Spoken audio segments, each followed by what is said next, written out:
Hello, everyone. Welcome to today's World News Update. Ukrainian President Volodymyr Zelensky has said that the United States wants the war between Russia and Ukraine to end by June. According to Zelensky, both Ukraine and Russia have been invited to the United States next week for peace talks, possibly in Miami. For the first time, America has proposed that both negotiating teams meet on U.S. soil. Zelensky confirmed that Ukraine has agreed to participate. However, there has been no immediate confirmation from Washington or Moscow about this meeting. These comments came after the second round of U.S.-brokered peace talks in Abu Dhabi ended without any major breakthrough. Zelensky said that many difficult issues still remain, especially questions about territory that Ukraine is under pressure to give up.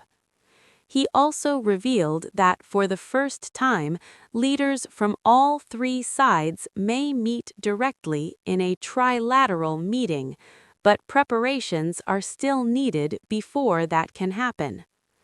Zelensky added that the Americans want progress before June because of domestic political issues in the U.S., including the upcoming midterm elections in November. While diplomatic talks continue, Russia has renewed heavy attacks on Ukraine's energy infrastructure during freezing winter conditions. Ukraine's energy minister said that Russian forces targeted substations, power lines, and power plants across the country. As a result, blackouts have spread to many regions. According to Zelensky, Russia launched more than 400 drones and 40 missiles in one night. Although many were intercepted, several strikes successfully hit energy facilities in at least 4 regions. In the western region of Lviv, the Dobrotwir power plant was attacked, leaving thousands without electricity. Another power plant in Ivano-Frankivsk was also struck. Ukraine's largest energy company, DTEK, said this was the 10th massive attack on its facilities since October 2025. The company says its power plants have been attacked more than 220 times since the start of the war. In the Rivne region, one person was killed, and in Zaporizhia, several people were injured. Homes and critical infrastructure were also damaged.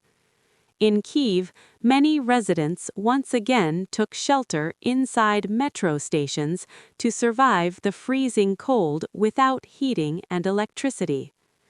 Meanwhile, Ukraine has also carried out attacks inside Russia. Reports say Ukrainian forces struck a factory in the Tver region that produces missile fuel components. An oil depot in the Saratov region was also reportedly hit. Russia has not commented on these reports. President Zelensky has accused Moscow of trying to use winter and cold weather as a weapon against the Ukrainian people by destroying energy systems. At the same time, Russia has accused Ukraine of trying to disrupt peace talks. Russian Foreign Minister Sergei Lavrov blamed Ukraine for the recent shooting of a high-profile Russian general in Moscow. The identity of the attackers in that incident is still unknown. The human cost of this war continues to rise. Zelensky recently said that around 55,000 Ukrainian soldiers have been killed since the war began in February 2022. On the Russian side, reports say nearly 160,000 names of dead soldiers have been confirmed. As fighting continues and peace talks move forward slowly, millions of civilians in Ukraine are struggling without power, heat, and safety in the harsh winter. The world is now watching closely to see whether the proposed U.S. meeting next week can bring real progress toward ending this long and devastating war. Thank you for watching. Stay tuned for more world news updates in simple English.